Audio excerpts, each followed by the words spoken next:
The battle for medals in the women's skeet event at the Barry Budden Shooting Centre in Carnoustie could not have been closer. After officials had double-checked the semi-final standings, 2 shoot-offs were needed. Moscow-born Elena Allen, now representing Wales, faced a showdown with England's Sarah Gray for a place in the gold medal match. And it was 42-year-old Allen who dispatched that impressive double. Gray, on her game's debut, was unable to match that, so she would contest the bronze medal position while Allen progressed to the final.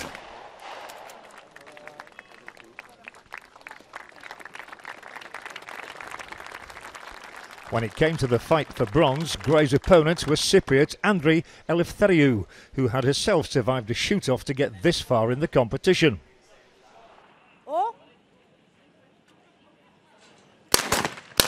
And she does. So the bronze medal goes to Andrei Eleftheriou of Cyprus. So to the final, where Allen faced Australia's Laura Coles. And going into the 4th and final station, Coles from Perth had a one-shot advantage.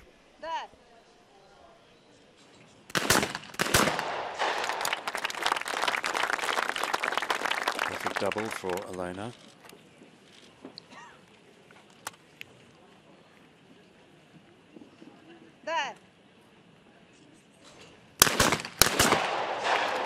Elena drops one to move just 2 targets down.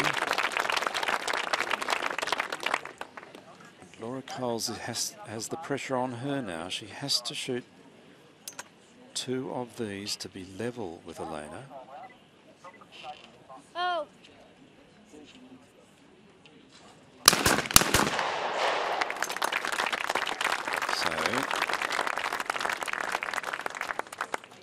Laura now has to get 1 of these to draw even. 2 to win it. She has to win the 2 to win it.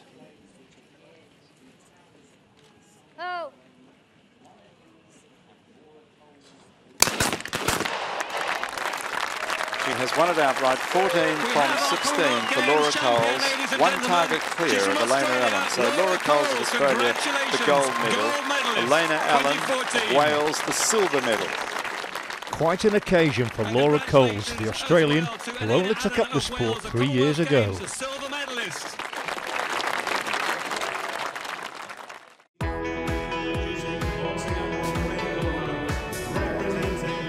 Flyweight boxing next, and what a bout with a Celtic flavour to kick things off.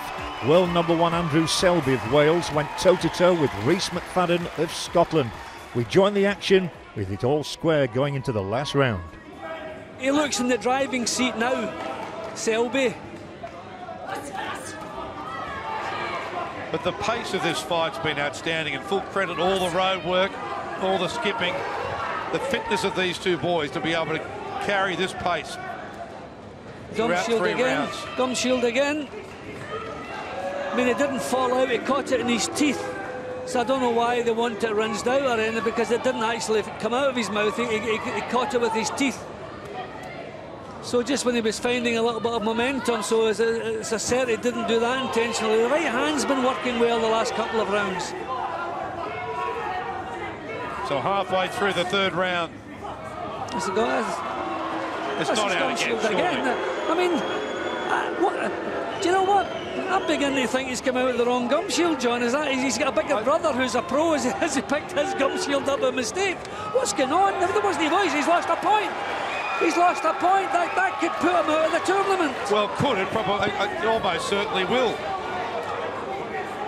What is going on with that gum shield? Okay, well, he's a point down now. He needs to have won this last round 10-8 to be able to stay in the fight. And there's no way he's going to do that. It looks as though it may well depend on the judges liking him of the 2. And that is keeping in mind if he wins this round before he loses the point. For me, he's producing some good work. Yeah, but this could be a total disaster for him. If he wins the round and then loses the point, they'll be level. They'll be level, and it'll go back to the the judges will decide who they want to put through. Yeah, having to make a call. This is a fantastic performance, one way or another, from McFadden. And this is real drama too. We just don't know what's going to happen here. Selby at long last has started the ball. His gum shield's out again. He's kicked it out. This is ridiculous. Do you know that was thankfully he didn't manage to kick it outside the ring. What is going on here with that gum shield? Well, I've never seen anything like it. It's like he's taken he's got one of those you know, heat and squeeze things you buy from the local chemist. Yeah. As opposed to having one properly fitted by a dentist. I mean, John, as I say, I had trouble getting my gum shield out at the end of the first. That's another point. He's going to be out of the tournament. He's on his way out of the tournament. The world's #1 going out in the most extraordinary circumstance. And in some ways, it's sad for young McFadden that it'll happen this way. Oh, good right hand.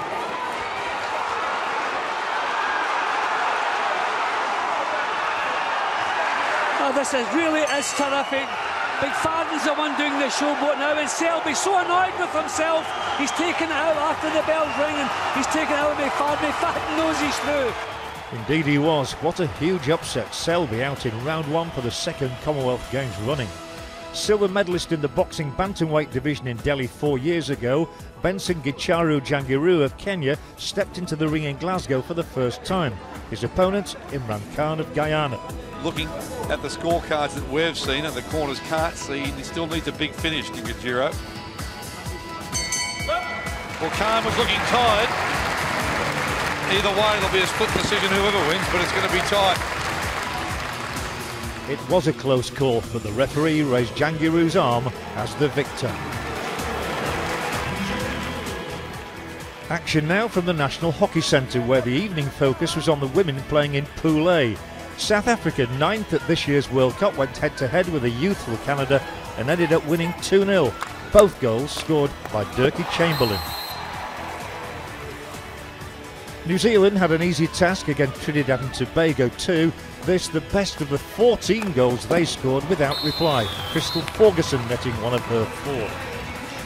The crowds here have certainly warmed to the Jamaican women's netball team. They were far too slick for Northern Ireland, running out convincing winners by 65 goals to 34, Janelle Reid contributing an incredible 49.